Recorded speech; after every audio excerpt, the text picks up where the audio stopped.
What's up, ladies and gentlemen? I'm Vigilante. You're watching the Vigilante Effect, and today I want to talk to you a little bit about Cyberpunk 2077 on the Xbox Series X. So, I just put out a video. Obviously, Sony pulled it off their, digital store, their PlayStation Store, and I was playing yesterday or the day before. Honestly, I don't even remember. And I remember I just was so frustrated I had to put it down. And one of my frustrations is that I'm seeing a lot of reviewers are talking about the Xbox Series X, the PlayStation 5, as if those are the versions to get if you're able to get those, or actually those are the systems to play them on if you're able to get those systems or consoles. And technically speaking, the game is not released for those systems yet, in the sense that they did not release a PlayStation 5 version. They didn't release a Series X version. They just released the PS4 and the Xbox One version. And you're able to play them via backwards compatibility on the next gen or, current gen systems.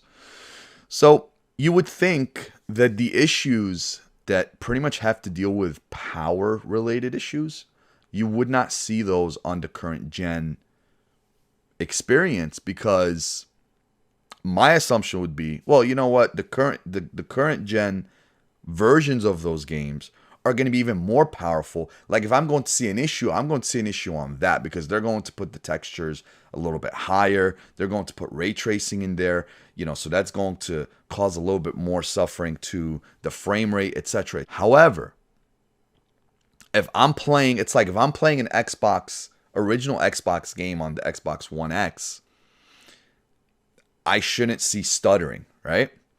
But on the Series X, there are a couple of issues that you still see. So for example, let's talk about from a power related issue. When you go into the club scene, it froze on me multiple times.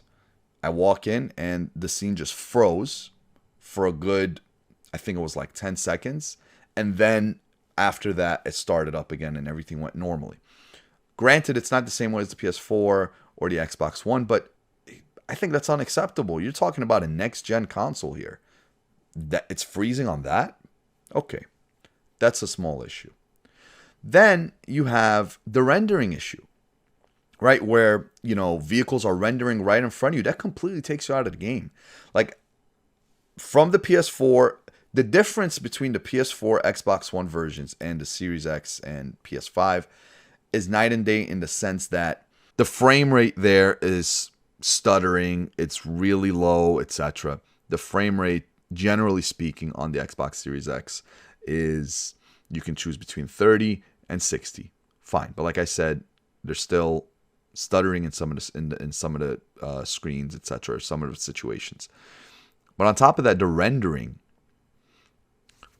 if it's rendering, it takes a long time to render on the Xbox One or PS4. It's taking less time to render on the Series X, but you still can visually see the rendering happen in front of you. That really should not happen on a next gen console playing a last gen console game.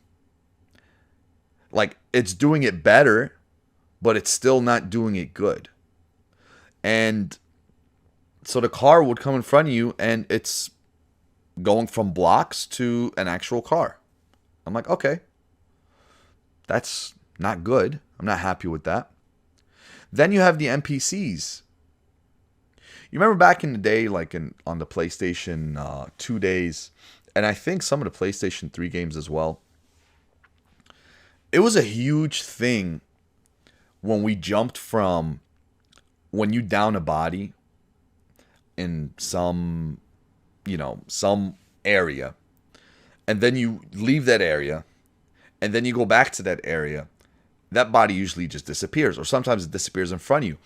And we were used to that, we understood that and whatnot, right? But we moved away from that, right? Unless that's a, artistic style of the game or some sort of approach specific to that game. In Cyberpunk 2077, playing it on the Series X, I would see NPCs in front of me, NPCs being the like the AI, random people walking on the street, etc. I would see. Actually, I wouldn't see them in front. I would look in front of me. There's nothing there, and then all of a sudden, like 4 people pop up in front of me. I'm like, what is going on here? Then I'll turn around. They'll disappear. I'll turn back around, and they'll pop up again in front of me after some delay. Like it's a slight delay, but it's still a delay. So my subconscious, it's very clear. It's very clear to me these people don't exist. So I'm immediately taken out of the game. And it's a shame because there are a lot of elements to that game that put you in it. So I guess this is my first impressions of Cyberpunk 2077 and my experience on the Series X. So far, it's not great from that perspective. Then it comes the bugs. So clearly, there's definitely a development issue when it comes to this particular game. There are a lot of bugs on the Series X as well. So let's talk about this. When I'm doing a tutorial, they're teaching you how to do the melee. They're teaching you how to use the weapons, sneaking around, hacking, etc. Then all the way at the end, it's like, here's an enemy. Defeat this enemy with the skills that you've learned. Do whatever you want to do. Find a way to defeat them. Okay. 3, 2, 1. It starts. Next. Don't let him land anything.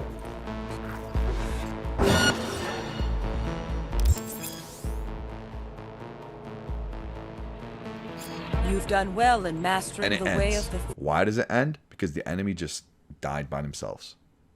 So you don't even get to play that sequence out. It's a small sequence. Granted, it's not a story-breaking element. However, it's like, why is this existing? The police. When I was first playing, I learned if I do anything illegal, including attacking a civilian, I would be attacked by the police.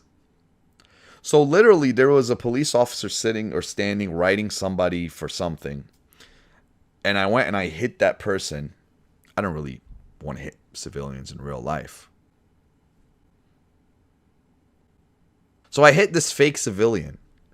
And then I hit the other civilian.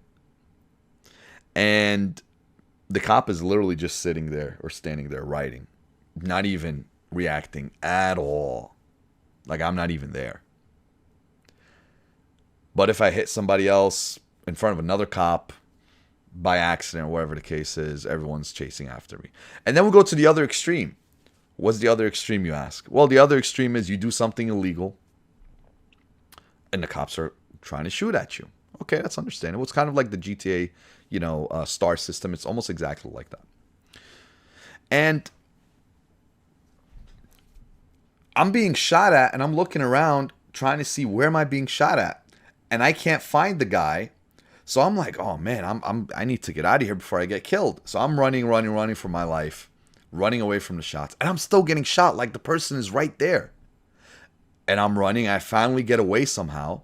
And I still hear the shots coming from the direction that I ran from. So I'm like, let me see where this guy is or this girl or whoever. I go back. There is nobody there. I'm literally being shot from, I can't even tell you where the bullets are coming from. I don't see an individual. It's almost like the person is literally invisible. And yeah. And then other situations where the cops start spawning right in front of you. Like, what's going on here? There's so many bugs. And it just takes you out of the game. It really frustrated me. Why it frustrated me a lot is the fact that I'm really thirsty to play something next gen on the Series X where I can get a real feel for it. And unfortunately, so far, I have not gotten that experience. I have Watch Dogs Legion. That's not that great. Like, I haven't experienced anything that I typically wouldn't experience on the Xbox One X, for example. Even the graphics on Cyberpunk 2077, it looks decent. It looks good. It's good, especially for an open world. But honestly, I feel like I've played maybe better graphics. I'm sure I've played better. God of War, 100%, way better. The graphics on the Series X versus the PS4 Pro. Or this has you said God of War 100% way better the graphics on PS4 Pro versus the Series X. But granted, it's a different game. There's different amounts of data. Obviously, that's understood. But my point is the feeling of I'm playing a next gen or having a next gen experience, that's not there. And understood again, this is supposed to be a last gen game, and they still haven't made the Series X version or PS5 version, etc. But whatever, that's one. First impressions of the game overall. When it's good, it's good. The sound design is good. The soundtrack is great. Keeps you definitely on the edge of your seat. Keeps you pumped. There are a lot of options to upgrade, and it's an RPG. It is what it's an action RPG, open world action RPG. It really does feel almost like a first person version of GTA that is in the year 2077. It's definitely not a game for kids. It's not to be played in front of kids. There's a lot of nudity. There's a lot of obviously a lot of violence. There's a lot of cursing. Those are my first impressions. I'm not really happy right now with it. I would not recommend it at this particular state. And I would download it on my PC, but I don't want to spend more money on the same game and maybe still not have a great experience. Anyway, that's what I think. It's an unfortunate situation, but it is what it is. That's the situation of the game right now. And yeah, everybody should know about it. It's really not. I would not buy it on console. I definitely would not buy it on console. Like if I had the option to do it, I would not buy it on console. But anyway, it's been a Vigilante Effect. Hope you guys enjoyed. Let me know what you guys think. If you've had an experience with Cyberpunk 2077, let me know. And check out my other videos. I have a ton of other videos on the way. I have the Xbox Series X review, 1 month review, the PS5 1 month review, and a couple of things in terms of their privacy policy and things of that nature. That you should pay attention to. Just important stuff. Try to be consumer friendly and gamer friendly all around. But it's been a Vigilante Effect. Peace.